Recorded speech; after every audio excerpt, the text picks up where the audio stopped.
In 1866, Cardinal Herbert Vaughan, the third Archbishop of Westminster, purchased a beautiful 18th century house in the quiet village of Mill Hill in North London. He took up residence there with one student, and in effect the Mill Hill Missionaries, St. Joseph's Missionary Society, was born. As the number of students grew, the need for a bigger college was fulfilled by the building of St. Joseph's College a few miles from Holcombe House across the fields. And in March 1871, the new St. Joseph's College was opened with a community of 34. The college grew from strength to strength, becoming not only a local landmark with its impressive facade and the commanding tower topped by a huge statue of St. Joseph, but a focal point for the local church's zeal for what we called then the foreign missions, the movement of missionaries from the old northern churches of Europe to the mission lands of the south in Africa and Asia. This continued, I imagine, with the feeling that it would never end.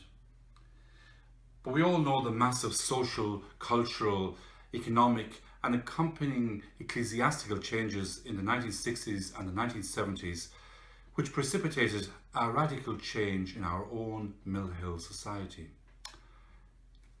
At the 1988 chapter, with representatives from all over the Mill Hill world present, a decision was taken to recruit Mill Hill missionaries from Africa and Asia, our former mission areas, now flourishing and well-established churches planted and grown by Mill Hill missionaries. The Mill Hill Society now has formation centres in Cameroon, Kenya, Uganda, Philippines, Congo and India. We're also recruiting here in Malaysia. Our vocation directors bring news of growing interest in young people discovering God's call to follow the missionary way of life.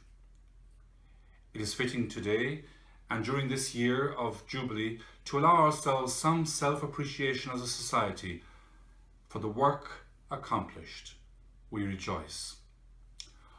All this clearly indicates where the future will be and where further significant changes will occur.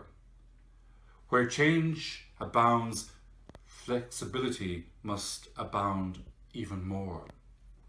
The future is in God's hands. The Spirit will show us the way forward, and hopefully we will be able to respond with enthusiasm. In the meantime, we continue to do what we do best, mission. Our long and impressive record of doing mission throughout the world, including what we are doing in this country, will inspire, inform and guide future generations of missionaries and peoples wherever they come from. At this celebration, as you gathered here, I would like to acknowledge and pay tribute to you, the people of Malaysia and Brunei, for your accompaniment over the years. You've been a tremendous support to those on mission, our Mill Hill missionaries, involved in mission right where you are through your prayers and your support, reaching out in partnership to others. Mission is not someone else's job. We are all connected locally and globally.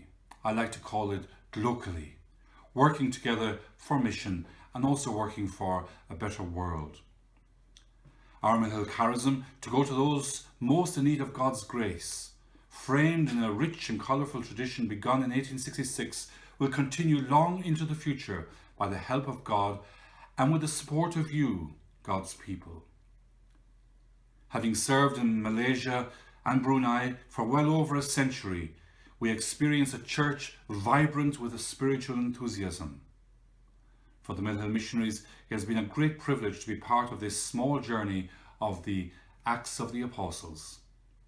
My prayers are with all who share with us in this Jubilee celebration.